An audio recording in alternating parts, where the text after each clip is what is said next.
માં, હિરણ્યાક્ષ અને હિરણ્યકશિપુ બંને કોના પુત્ર હતા? માં, હિરણ્યાક્ષે શું કર્યું?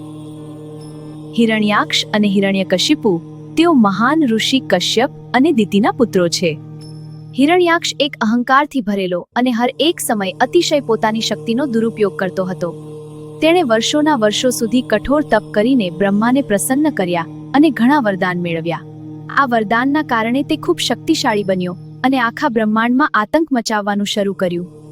એક દિવસ હિરણ્યાક્ષે પૃથ્વીને સમુદ્રમાં ડૂબાડી દીધી. પૃથ્વી દેવી મુશ્કેલીમાં પડી.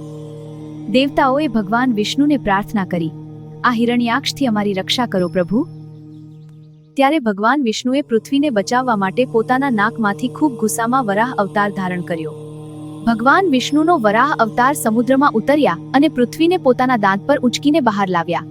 હિરણ્યાક્ષે વરાહ અવતારને રોકવાનો પ્રયાસ કર્યો અને બંને વચ્ચે ભયંકર યુદ્ધ થયું.